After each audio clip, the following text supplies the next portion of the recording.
this example because the Libra rising, when you flip the signs on the houses, does get confusing for a lot of people. So let's play with this all the way through then as our example. And somewhere I have a marker that we can use.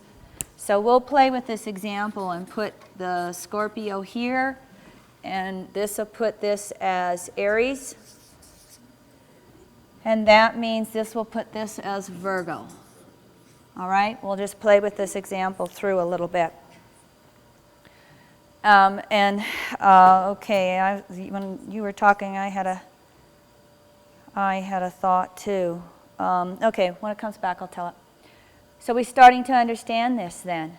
From this point of view of the second house will show us the essential needs that we must learn to develop before we can successfully go into any other relationship.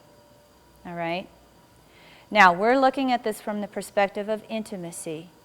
You could also broaden this and just look at this from the perspective of going into different types of relationships as well. You could even look at it from coworkers.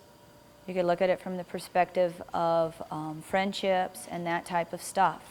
All right? If we had someone who had Scorpio on the second house cusp, they could be the type of soul who could get caught up in intimacy issues with coworkers as a means of trying to make it up the ladder, so to speak, or have a sense of security in that work environment. In other words, they could inappropriately do the sexual harassment thing. And relative to that type of an inner vibration, second house, they could attract the boss who harasses them. See how you can take that right there and put it into some other areas. Okay? Another thing that comes with the archetype of Scorpio, I don't think I touched upon this enough yesterday, is that because the Scorpio archetype relates to the soul, and there's just such a deep ability for Scorpio to emotionally and intuitively, all the water signs intuitive, to deeply penetrate into another. They can just go in like a laser and figure out another person and start doing subtle manipulations that they're not even aware of. And when you confront them about that, the Scorpio archetype is in denial. I'm not doing that.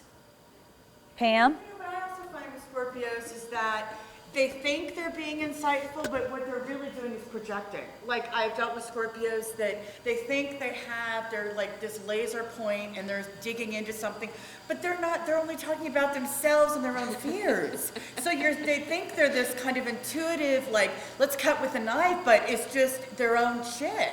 Their own projections. Yeah, total projection. It's very intense. Yep. It's like being able to make that kind of leap to actually seeing other. That's profound in a Scorpio, I think, because a lot of times the ones I've run into a lot of times, they're talking about themselves, and they think they're not, and that's really scary to me. Yeah, that's the unevolved Scorpio.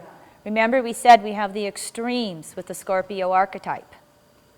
So we can have the extremes of the positive and the negative.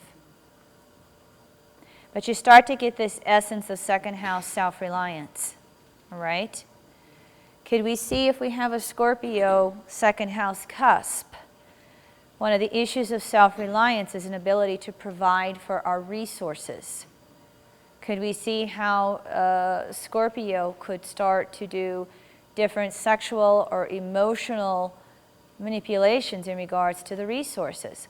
One of the things about the second house cusp, relating it to the Taurian archetype, is what we would call inertia or laziness, vicariously living through someone else.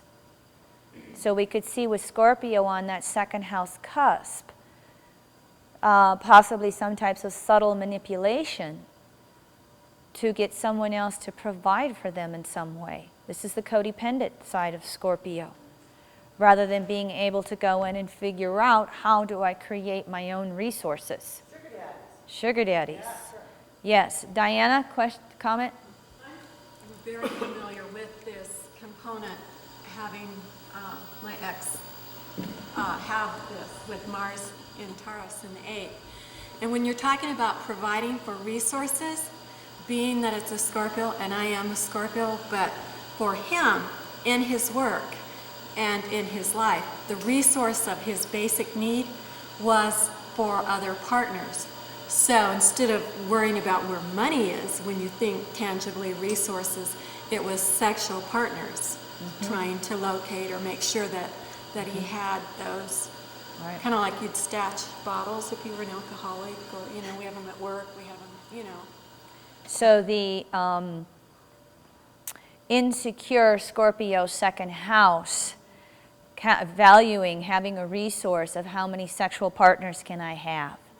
Can I have this partner over here or this one over there? Yes. Mm-hmm.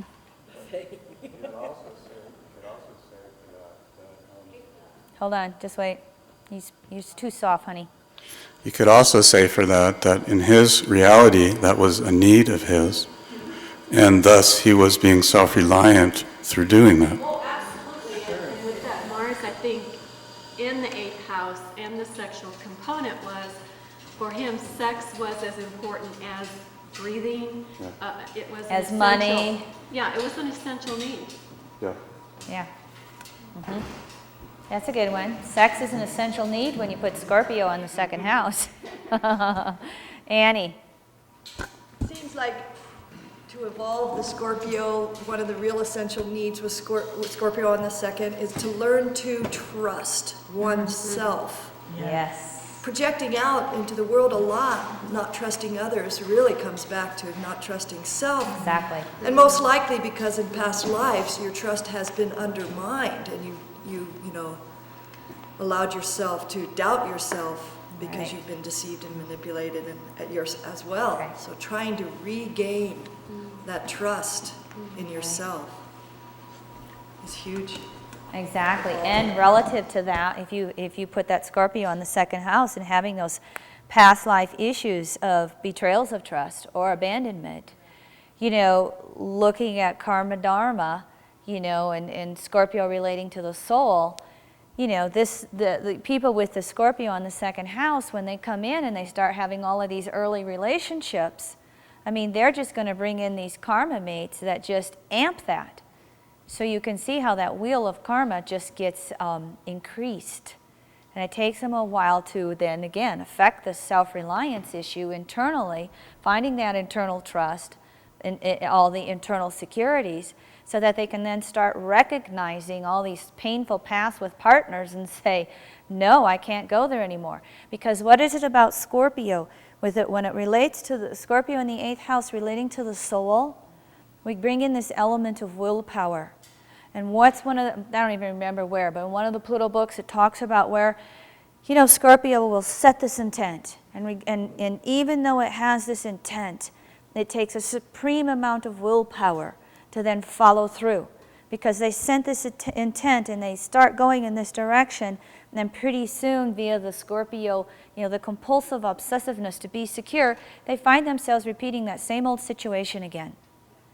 And so it takes a while to recognize this. I remember what we also said yesterday about this. Just this whole archetype of love at first sight, the instant, the hypnotic attraction on the moment you meet someone, that's Scorpio. And so they run into these types of people and it's like, oh my gosh, here's my long lost love. And that tug can really distort things of them being able to trust themselves.